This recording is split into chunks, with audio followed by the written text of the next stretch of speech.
엊그저께 하나의 뉴스가 나왔습니다. 11일 날, 지난 11일입니다. 금요일 날 있었던 일인데요. 전 세계에서 가장 두 번째로 높은 산 봉우리가 있습니다. K2라는 봉우리예요. 그 봉우리에 등반을 한 팀이 있습니다.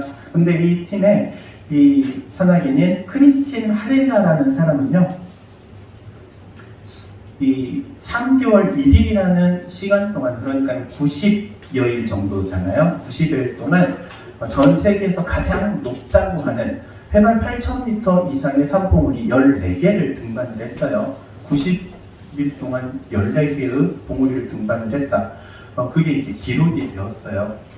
신기록과 같은 기록이고 산악인들은 다 와 할 정도로의 기록인데 문제가 있었습니다. 그 기록을 발표하는데 그때 당시에 등반 영상이 하나 있었어요. 등반을 해가는 모습 가운데 어떤 한 사람, 포터라고도 하고 셀파라고도 하는 그 산악인을 도와주는 진군이 있습니다.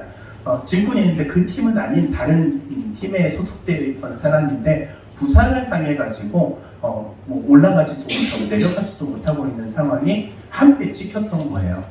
그리고 나서 이 팀이 등반을 하고 내려오는 동안 이 사람은 구조가 안 돼가지고 죽게 되었어요.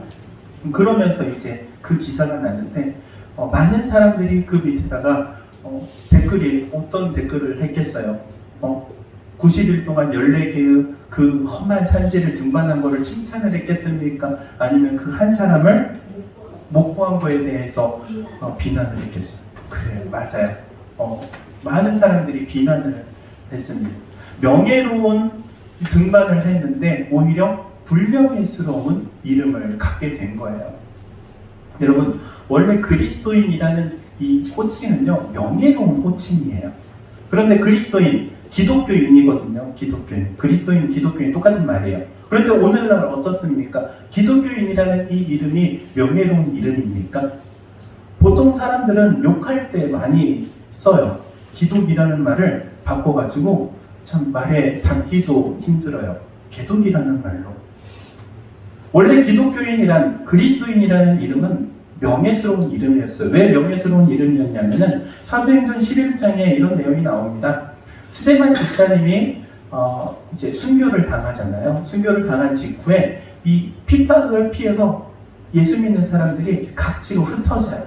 흩어져가지고, 그리고 흩어져가지고 생활하는데 그들이 흩어진 그들의 삶의 자리에서도 복음을 전해요. 예수님을 믿으면 영생을 얻는 이 복음을 전하는데 그 복음이 전해지는 곳에 사람들이 예수님을 믿게 돼요. 놀라운 것은 그 각지에 흩어져가지고 복음을 전했던 이 복음이 성령님께서 역사하시니까는 많은 사람들이 예수를 믿게 된 겁니다.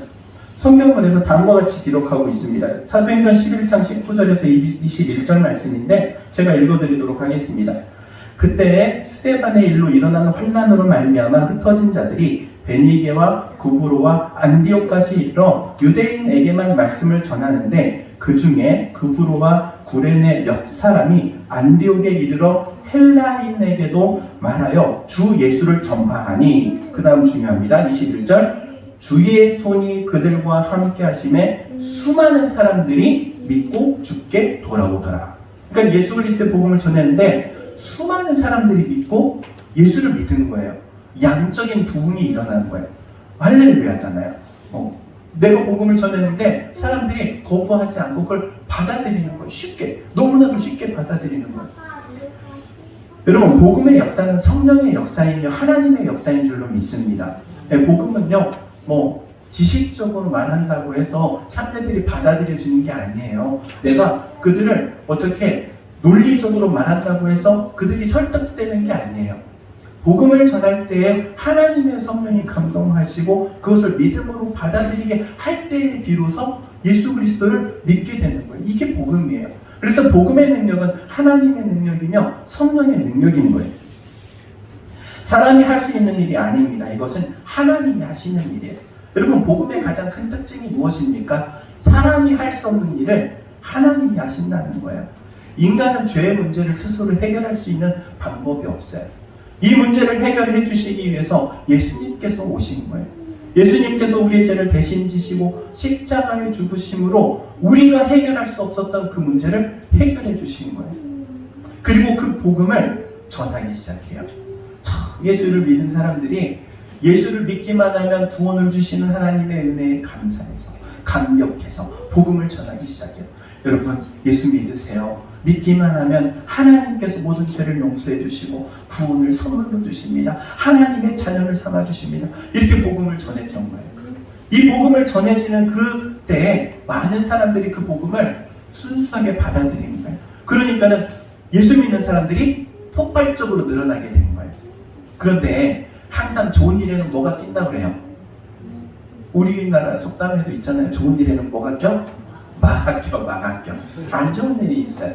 근데 예수 믿는 사람들이 막 늘어나니까는 좋은 일이잖아요. 그런데 안 좋은 일이 생긴 게 있어요. 어떤 일이 안 좋은 거냐면은 예수 믿는 사람들이 늘어나기 시작하는데 이 사람들이 예수 믿는 사람으로서 어떻게 살아야 되는지를 모르는 거예요. 예수 믿는 사람으로서 어떻게 살아야 되는지를 모른다는 문제가 생기게 된 거예요. 이 안디옥이라는 이곳에. 그래서 예루살렘 교회가 그때로 따지면 본부 교회와 같아요. 그래서 이 예루살렘 교회에 베드로가 있었잖아요. 그리고 그곳에 권위 있는 어떤 결정권이 있잖아요. 그래서 이곳에서 바나바를 안디옥 교회에 파송을 해요. 파송하는 이유는 무엇이냐면은 예수 믿는 사람들이 예수 믿는 사람으로서 어떻게 살아야 하는지를 가르치기 위해서. 그래서 바나바가 안디옥을 가게 되는데 혼자 가기 좀 그렇잖아요. 혼자 가서 사역한다는 게. 그래서 사울이라고 하는 바울을 다소에 있었는데 바울을 챙겨가지고 데리고 함께 가서 사역을 하기 시작합니다. 그래서 1년 동안 사역을 하게 되는데 1년 동안 사역을 했는데 이 바나바와 바울의 가르침이 이 안디옥 교회의 사람들을 변화시킨 거예요. 어떻게 변화시켰냐면은 이 사람들이 예수님을 닮았다고 해가지고 그리스도인이라고 칭하게 된 거예요. 그래서 처음 그리스도인이라는 말은 명예로운 이름이었어요. 누구를 닮았다고? 예수님을 닮았다고.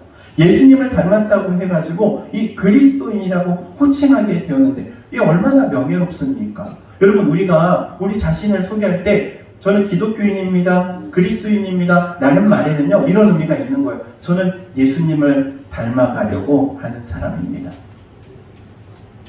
할렐루야? 아멘. 내가 나 스스로를 기독교인이라고 소개할 때는 반드시 이 자각이 있어야 돼요. 어떤 자각? 나는 예수님을 닮아가고 있는 사람입니다 라는 자각. 예수님을 믿는다는 것은요, 예수님께서 십자가에서 죽으신 그 사건을 단순히 믿는다라는 것만 있는 게 아니에요. 예수님께서 십자가에 죽으신 것 같이 나도 십자가에 죽었다라는 고백이 있는 게 믿음인 거예요. 여러분 십자가에 예수님과 함께 못 박히셨습니까? 성경에 보니까 이렇게 말씀합니다. 갈라디아서 5장 24절 말씀에 그리스도 예수의 사람들은 육체와 함께 그 정욕과 탐심을 십자가에 못 박았느니라. 어디다 못 박았다고요? 십자가에 못 박았대요. 육체의 욕심을, 탐심을, 그 육체를 예수님이 못 박히던 그때에 같이 못 박았대요. 그리스도인들은요, 예수님과 함께 못 박힌 사람을 의미합니다. 여러분, 그렇다면 질문할게요. 여러분 십자가에 못 박히셨습니까? 여러분의 탐심을, 여러분의 정욕을 십자가에 못 박으셨습니까? 성경은 우리에게 말해요. 죽으라고. 죽어야 살 길이 열린대요. 예수님이 십자가에 달리심으로 부활의 문이 열리고 우리에게 생명이 허락되신 것 같이 우리도 마찬가지로 십자가에 죽을 때 살 길이 열리는 거예요.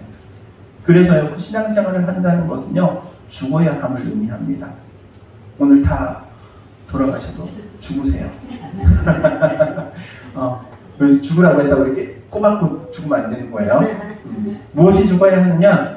세 가지가 있어요. 첫 번째, 육신의 정욕이 죽어야 합니다. 뭐가 죽어야 한다고요? 육신의 정욕. 성경은 말씀합니다. 육신의 생각은 사망이요 영의 생각은 생명과 평안이라. 육신의 정욕이 이끄는 대로 가면은 결국에 뭐가 있다는 거예요? 사망이 있다는 거예요. 죽을 길이 있다는 거예요. 여러분, 현대의 크고 작은 문제들의 원인이 어디 있다고 생각하십니까? 저는요, 방송에 많이 나와가지고 명사라고 하는 사람들의 가면을 보면서 야, 저렇게 해도 될까? 저런 가르침이 오늘날 이 시대에 우리의 자녀들이 듣고 있는데 과연 저게 합당할까라는 생각을 많이 해요. 어떤 강연이 히트를 치며 또 어떤 강사들이 좋은 강사라고 하냐면은 대부분 주제가 이와 같습니다. 너가 좋아하는 것을 해라. 그렇지 않습니까? 명강사들의 거의 주요 포인트가 그거예요. 네가 좋아하는 거를 해라. 네가 좋아하는 거를 찾아서 네가 좋아하는 것을 해라예요. 여러분, 그런데 성경은 보잖아요. 절대로 네가 좋아하는 걸 하라고 말씀하지 않으세요. 오히려 해야 할 것을 하라고 말씀하세요. 마땅히 행해야 할 것을 가르치라고 말씀하세요. 자기가 좋아하는 것을 찾아가지고 자기가 좋아하는 것을 하는 것, 물론 장점도 있기는 해요. 하지만 오히려 단점이 더 많습니다. 그 이유가 어디에 있느냐 하면은 인간이 죄인이기 때문에, 인간의 이 죄성을 버리지 않았기 때문에 좋아하는 게 거의 무엇과 관련이 있냐면 죄와 관련이 있는 것들이 너무나도 많은 거예요. 요즘 TV에 보면 뉴스 가운데 많이 나오는 것 중에 하나가 뭐 정신병자 같은 사람들이 있잖아요. 그리고 데이트 폭력이라든지 뭐 이런 일들이 다 어디에서부터 시작하는가 하면 자기가 좋아하는 걸 선택한다는 거예요. 자기가 하고 싶은 대로 하는 거예요. 여러분, 그리스도인은요, 자기가 하고 싶은 걸 하는 게 아니에요. 마땅히 해야 할 것을 하는 거예요. 하나님께서 원하시는 걸 하는 그 사람이 바로 그리스도인인 줄로 믿습니다. 우리는요, 육신을 예수님의 십자가에 함께 못 박은 사람들이에요. 육체의 욕심을, 정욕을 십자가에 못 박아 죽은 사람들이에요. 마땅히 행할 할 것을 행해 나아가는 사람들이 우리 그리스도인이라는 사실을 기억하시기 바랍니다. 두 번째 죽어야 할 것이 있어요. 안목의 정욕이에요. 안목의 정욕은요, 이 육신의 정욕은 본능, 그러니까 내 내부에서부터 나오는 문제라면 안목의 정욕은 이 내부의 문제를 외부와 연결시켜주는 거예요. 그래서 아름다운 여자를, 멋진 남자를 보고 음욕을 품은 자마다 마음이 이미 가늠하였노라 예수님께서 말씀하시잖아요. 이 연결해주는 것, 이게 안목의 정욕인 거예요. 내 본능의 욕심을 지금 눈으로 보니까 그게 연결이 되는 거예요. 그래서 마음에 욕심이 품어지는 것, 이게 안목의 정욕인데, 그럼 안목의 정욕을 죽이기 위해서 어떻게 해야 돼요? 예수님께서는 말씀하시죠. 눈이 범죄하거든 눈을 빼래요. 여러분, 그럼 오늘 집에 가면 다 눈 뽑을 거예요? 아니면 안대를 딱딱 해놓고 안 보고 살 거예요? 그렇지 않잖아요. 그럼 우리는 어떻게 이 안목의 정욕을 죽여야 할까요? 안목의 정욕을 죽이기 위해서요, 욥은 이렇게 말합니다. 내가 내 눈과 약속하였나니 어찌 처녀를 주목하랴. 젊은 여자 보지 않겠다는 거예요, 이 욥은. 그렇다면 우리도 그렇게 살아야 합니까?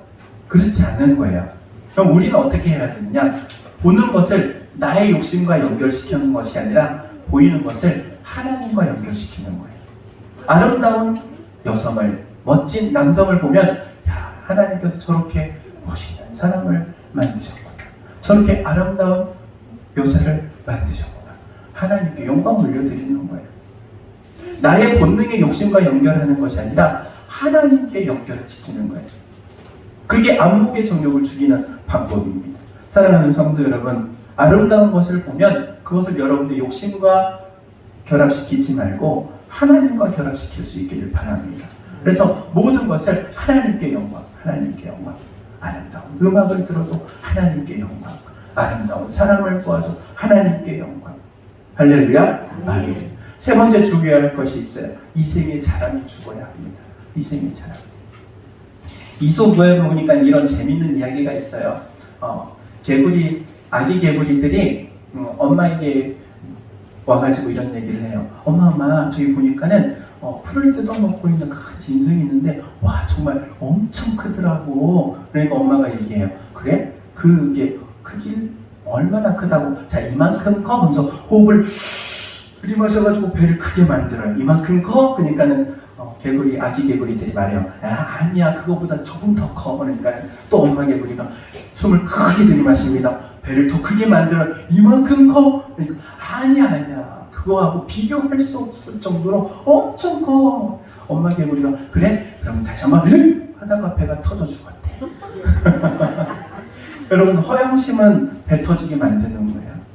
허영심 때문에 배 터져 죽는 거예요.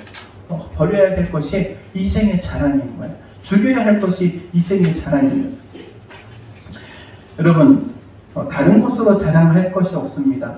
여러분 자체가 명품이에요. 어떤 모델이 그런 이야기를 했대잖아요. 인터뷰를 하는데 요즘 젊은이들이 타투, 문신을 많이 하는데 왜 당신은 그런 거 하지 않습니까? 그러니까 이 모델이 그런 말을 했더래요. 벤틀리에 스티커를 붙이는 사람이 있습니까? 자신의 몸이 명품이라는 거예요. 이 명품에다가 스티커 같은 거 붙여봐야 더 촌스러워지는데 붙일 필요가 없다는 거예요.